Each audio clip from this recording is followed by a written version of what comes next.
Matrix, what's going on, guys? This your boy White Dragon with the New York Jets coming to you with another episode of Matrix Unplugged. We had a really good season, you guys. It was our second year. A lot of new faces, a lot of good storylines, very competitive play. But without further ado, let's jump straight into this week's episode. So we're going to start off by going over the final standings from the league. Starting off with the AFC. In the AFC North, nothing new here, guys. The Ravens, they won their division again, and they were the number one seed for the AFC. They went 13-2 with one tie. They had tons of points scored on offense, 514 points scored. Not as stingy as they usually are on defense. They allowed 316 points. The Bengals tried to give them a good run for their money. The Bengals at one point had a winning record during the season, and they just kind of went AWOL for a few games. Not exactly sure what happened. Hopefully he'll get things going next season, give the Ravens a good run for their money. The Steelers, we've had 2-3 different owners there. We're having trouble keeping that team filled, so if you know somebody, reach out to them. Let's go ahead and get this team filled. I find it odd because there's tons of Steelers fans everywhere, so I would think that somebody would want to come be the Steelers here for us. The team's in pretty good shape, so help me look for a team here, you guys. The Browns, I know that he was new this year. I know he was not tanking, but preparing for the future, I guess is the best way to put it. He's got a lot of draft picks. I see him competing pretty good next year once he gets a solid draft under his belt. Moving on to the AFC South. AFC South, kind of a weird situation. So we had a new user take over the Texans, but the Texans won back-to-back division titles. So that team's in really good shape. We had no issues filling that team up. They went 13-3, had a fantastic offense, 431 points forced. The Texans were really close, in a really close battle there with the Jaguars. They both went 8-8. However, the Titans, they did have the tiebreaker, so I hate to see that the Jaguars didn't make it in with that 500 record, but the Titans, they had the tiebreaker over them. Titans put up a pretty good fight in the first round. You'll see that coming up here soon. The Colts, not bad on offense, but I have no idea what's going on defense. 521 points allowed. So Colts, you definitely got to get some defense going this offseason. Trade for defense, start labbing some defense, but pretty good division right here. Two guys in the middle of the pack fighting, scrapping it out. Good to see that. AFC East, this is my second division title in a row. I went 13-3. The difference for me this year, I had a forced loss early on, and the other commissioner forgot to turn injuries off. I was the only team left that didn't play, and Le'Veon Bell went out for like 6 to 8 weeks, and I was thinking my season was going to be over, but I ended up just slinging it, and I had 538 points forced. I was just really throwing the ball up to Robbie Anderson. He is absolutely ridiculous, so kind of glad that I had that injury to Le'Veon Bell. I got to use my rookie quarterback and see what was going on with him. The Bills really came a long way. They were really close to having a 500 record or a winning record. They put up pretty good points, 324 points, but allowing a lot of points. That's pretty much the thing going on here with this division. A lot of guys are putting points up, but they're allowing way too many points. 373 points allowed, 524 points allowed, and 443. So really need the Dolphins and Patriots to step it up, get some better defense. The Dolphins have a ridiculous offense. They scored 416 points. That's got to be probably the highest amount of points scored for a non-playoff team. So they've got their offense together. They just got to really work on that defense. Moving on to the AFC West. Another one of our commissioners, Danny Boy RR, he took this division at 11-5. He has a really good divisional race going on out there. You had 3 teams that were really within striking distance of it. The Chiefs, they clinched a playoff berth with a wild card position. They went 9-7. The Chargers were right there on their tail, 8-8. That's a new Chargers user that we had. And then the Broncos went 5-11. The Broncos, they've got some pieces. Hopefully he'll start focusing more this next year. I know he had a bunch of unscheduled sims, bunch of losses. Hope we don't have to boot you for not keeping up with the league and paying attention. So hopefully he was just getting his team how he wanted it this year. And looks like we've got some pretty good offense in this division as well. You got the Raiders, Chiefs, and Chargers all putting up over 300 points on offense. But they're all allowing 300 plus on defense, but you don't see anybody in the 400. So it looks like pretty balanced teams out here. Pretty good division race. Good to see 2 of those teams make it to the playoffs. Moving on to the NFC side. This was the bag of bums, but I have to say, They're now upgraded. They're garbage. They're no longer bags of bums. They're garbage now. But the Vikings, they are the one bright spot in this division. They really started turning things on after the second half of the season came on. They put up a good fight in the playoffs, playing really good power football. He's changing up his game plan, so well-deserved Vikings. Good job, dude. Lions were hot on your tail, though. This Lions user, I think once we get into the next season, he gets his team built. I think he'll be a force to be reckoned with. The Packers, he can play decent, but he's out of town every weekend, so he ends up taking a good bit of forced losses or some unscheduled sims here and there, but he was having a pretty good year. His rookie quarterback looked really, really good this season. And the Bears, they just got to get some offense going. You've got Khalil Mack. The Bears, he's a very unique player. One week he can beat one of our top 5 teams, and then the next week he gets blown out by one of the worst teams in the league. So very odd situation there, but I know he stays really busy. I know he just moved out to Texas, so hopefully he'll maybe get some vacation and stuff like that soon to get in the lab. NFC South, this is hands down the most competitive division we have in our league.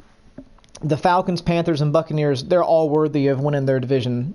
The Buccaneers did take the number 1 seed in the NFC at 14-2. A lot of offense, 464 points forced, really good defense, only allowing 248 points. The Panthers, for the second year in a row, go 10-6 and miss the playoffs. I know that's got to hurt, but it's his own fault. He was in close for a few games. He blew some leads. He could very easily be 12-4, 11-5. So I think this next year he's going to play his ball. He's not going to listen to what people say, and I think he's going to be in the playoffs. Falcons, very solid. He took a team that had a few problems. He ran 500, won 50% of his games. I think he'll put up a bigger fight next year after he gets an offseason under his belt.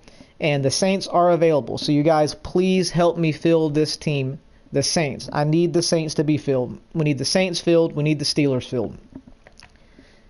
And moving on to the NFC East. NFC East is another pretty good division. We've had some turnover as of late. The Cowboys, we've had 2 or 3 different owners. Redskins, JT the Boss, he had to leave the league about 3 or 4 weeks ago. But the new user there, Big Cheese, he's doing pretty good. Ran a tight race here with the Giants. The Giants finished 12-4, won the division. Redskins got a wild card berth at 11-5. The Eagles went 6-10. He's been really busy at work. I know he's been doing some extra hours and stuff like that. So hopefully next year he'll be in better shape. I want to see him with at least a 500 season. And the Cowboys, you've got a lot of draft picks.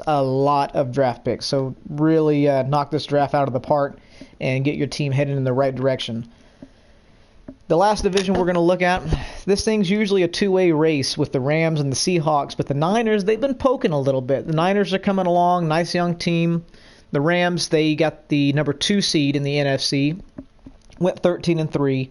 Amazing offense, just unstoppable offense. 523 points forced on offense, only allowing 249 points on defense. So really, really good team. The Seahawks, they might have missed the playoffs. I know that I had to give them a forced win. I had some things to take care of at work. That would have put them at 10-6, and then they almost lost to the Panthers. So he just snuck in there and got a wild card. But we'll see how he did in the wild card round. He finished at 11-5. Really good offense. 442 points forced. Solid defense. 290 allowed. But those Niners, the Niners are coming. They've been getting better. They got better year over year. Cardinals, you've got a lot of young talent, but you got to work on that defense. 552 points allowed. That's absolutely ridiculous. You definitely got to shore that up. I've seen some of your games, when you're allowing this crazy stats and scores and stuff like that, it's taking you out of your element. You've got a good offense, but you don't really get to implement it because you're usually playing from behind. So for you, you've had a good draft. You've got your team built. Get into the lab. So now let's go ahead and jump straight in. Sorry about that. Let's go ahead and jump straight into the playoffs. We're going to start off with the wild card week. In the AFC wild card week, we had the unbeatable Zoe with those Tennessee Titans who had a wild card spot. He went 8-8, facing off against Mr. Huggins with the Houston Texans who won his division. This was a pretty good game. It was 14-21 with the final score going to the Houston Texans. Tennessee jumped out to an early lead, 7-0, but then the Texans came back in the second quarter, ran off 2 touchdowns unanswered, took a 14-7 lead. Then they went on to score another touchdown right after halftime, making it 21-7. And then Tennessee tried to come back in the fourth. They got a touchdown in the fourth late, couldn't reel it all the way back in. A few things that I noticed in this, it looked like the Texans were pretty balanced. It looked like the Titans could not get a pass game going whatsoever. They only had 10 passing yards. So all in all, probably an entirely good defensive game here. Just 21-14. Tennessee only had 117 offensive yards, and the Texans only had 225 offensive yards. So really good defensive battle. Not a lot of crazy stats. And I'm sure you all know once we get into the playoffs, you're going to see these scores come down. You're going to see people play real football. Things change a lot. Moving on to our other AFC battle. In the wild card round, you had the Kansas City Chiefs, who got the other wild card spot with the 31-56, going up against another one of our commissioners. He's our AFC commissioner, Danny Boy RR, with the Oakland Raiders. He won his division. This one was 34-24. Pretty good battle here as well. Kansas City jumped out to a 24-7 lead in the first half. Looked like everything was lost for the Raiders, but the Raiders, they started clawing back. They scored 17 in the second half, but it just wasn't enough as they lost by 10. This game had a little bit more offense in it. The Raiders had 308 passing yards, but only 36 rushing yards. So it looks like Kansas City's got a really good run defense. And I know the Raiders, that's what they like to do. They like to ground and pound. So the reason he got those 308 yards, it was because he was playing from behind. Kansas City looks like they're really balanced. 173 offensive rushing yards and 182 passing yards. So they look like a very smart user. Whoever plays them next, they're going to have their work cut out for them. Moving on over to the NFC side in the wild card round, you had Big Cheese going up against Mad Cow Disease, the Redskins and the Giants. This game, I can't really count it because they had to restart, and I know the Giants accidentally conceded the game right after halftime. So there's nothing we can do on the commissioner's side. We can't go back through and edit scores. We can't go back and change a forced win or forced loss after a game's already reached a certain point. So I hate to see a playoff game end like this, but Big Cheese, you might have snuck one out. You might have got lucky. You might have won. Who knows? Whatever happened, you're going to the next round. I look forward to seeing what you can do against the next user. But Giants, hate to see you go home like that. Got to give props to the Redskins, though. And the other wild card game in the NFC, you had Praying for a Brick with the Seattle Seahawks and G Nice with the Minnesota Vikings. This was an amazing game. Probably the best game we had. 24-21. Both teams were scoring almost every single quarter. Seattle and Minnesota both scored a touchdown in the first quarter. Both got a touchdown in the second quarter. After the break, Seattle jumped out. They scored 10 unanswered points. Minnesota tried to reel them in the fourth quarter. Got a touchdown, but they couldn't pull it off.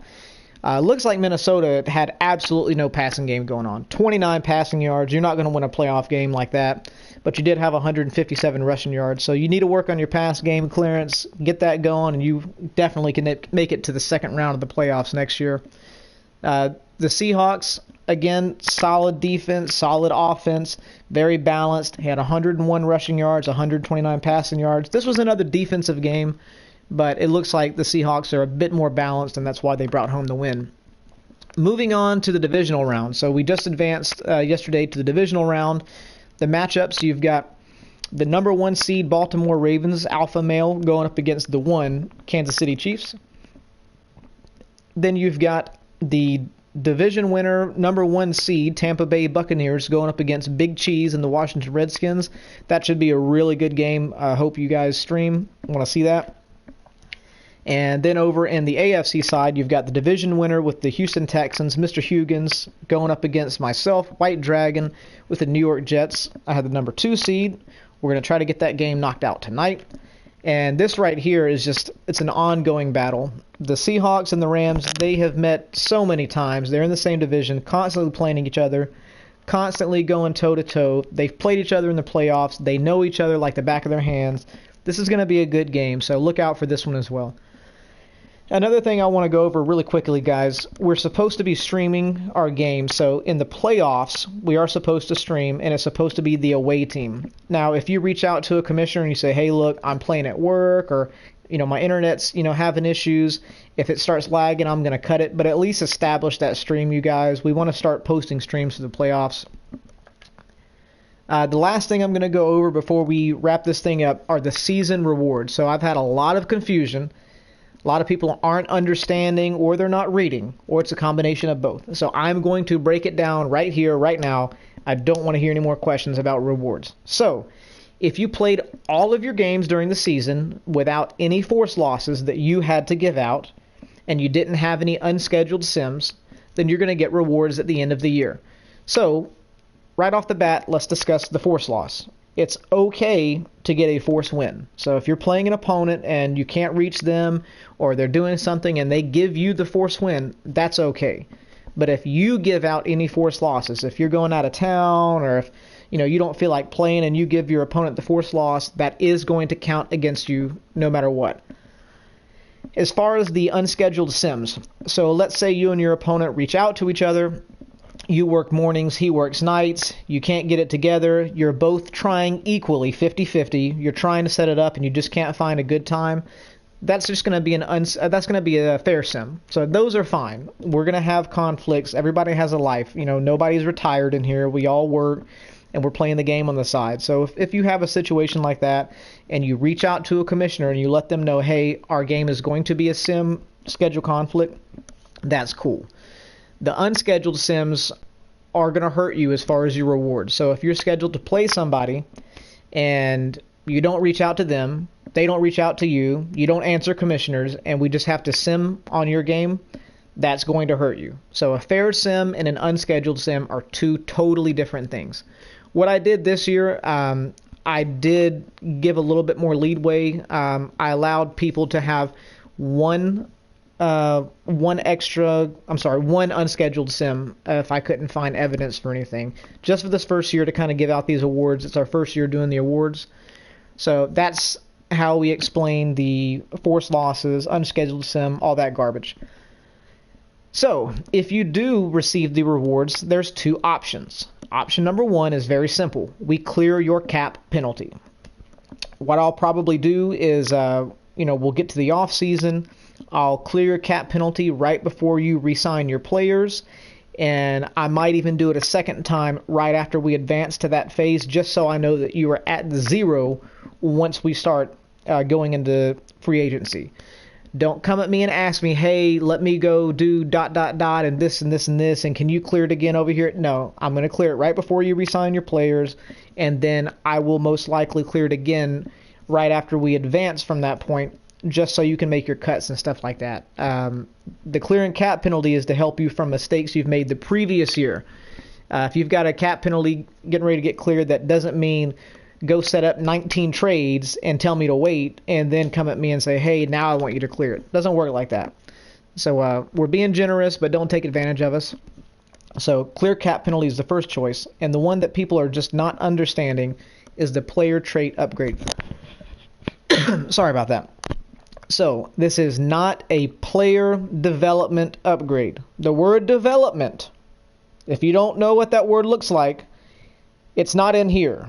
It's player trait upgrade, not player development upgrade. Don't ask about Superstar. Don't ask about X Factor and all that stuff. We do not give out player development upgrades. No development upgrades. All right. We've moved on beyond that one. What you can do is get a trait upgrade. What do we mean by this? Swing move, throws tight spiral, big hitter, things like that. Let me give you an example. Actually, hang on. I don't have any in here. Give me 1 second, and I'll try to pull up an example, you guys. But you can't use it for player development upgrade. If you go to your player card on your players, and you go to ratings, you'll look over on the left-hand side, and you're going to be able to see right there the different traits that you have. So you can have swim move, you can have bull rush move, you can have covers the ball if you're a running back, there's play ball aggressive if you're a defender, there's big hitter, all of those things. we will upgrade one of those things for one player instead of clearing your cap penalty if you would like. Just going to be honest, that's not really going to help you out much. Like, let's say you have an offensive lineman and he's constantly getting holding calls. You could say, hey, I want to upgrade his trait from not disciplined to disciplined, so maybe you get less penalty calls and stuff like that. But clearing your cap penalty is going to be much more beneficial to you guys. It's going to help you out re-signing your players. It's going to help you out if you made some bad trades, if you made some bad cuts. It's going to help you in free agency. That's much more beneficial in my opinion. But if you would like, we will do the player trait upgrade for you for one player, but you can't have both. I've got a few screenshots. As soon as I wrap up this podcast, I'm going to post them in the group so you can look at exactly what I'm talking about, but you can also just go to your player card. So let's move on.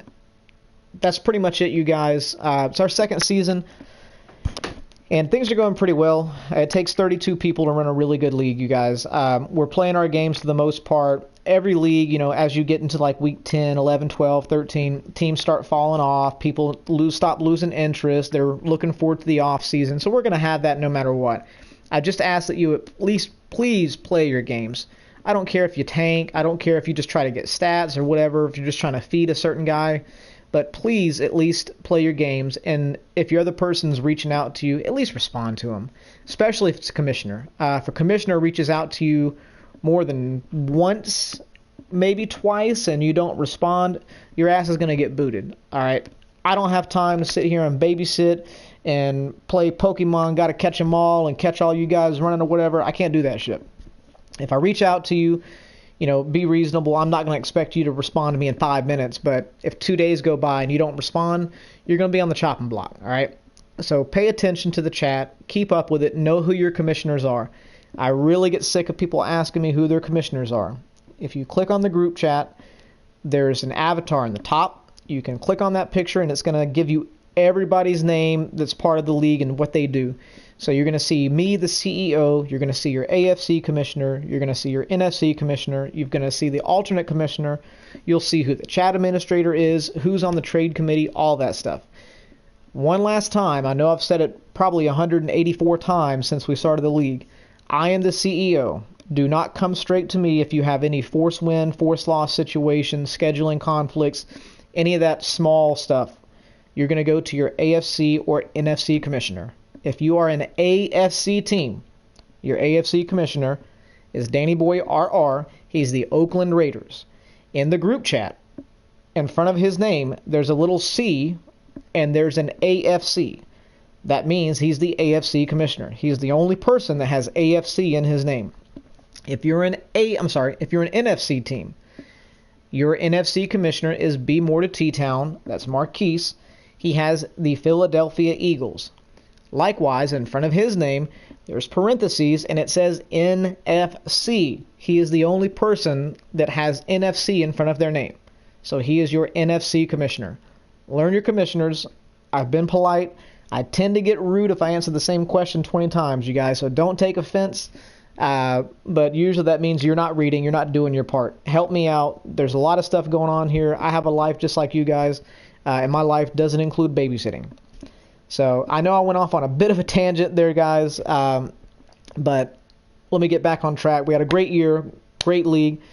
We'll reveal the award winners probably at the end of the postseason. Once we do like the draft prep video and all that stuff, we'll bring all the awards out. We'll go over the upcoming draft and all that stuff and the upcoming season. So thank you guys for what you do. Just playing your games and communicating, it means a lot. You're doing just as much as any commissioner by just playing your games and communicating. So have fun. You know, when you're talking shit in the chat, you know, talk shit, have fun, but don't get carried away to where you're going to make guys leave. I don't want any of that racial shit, no racism. I don't play that stuff. I'll get you out of here real quick. So, but talk your shit, have fun. But if you can dish it out, you got to be able to take it. That's it for this week, you guys. Looking forward to this divisional round and then the conference championships. We'll have another video next Monday. Take it easy. This was Matrix Unplugged, White Dragon. See you later.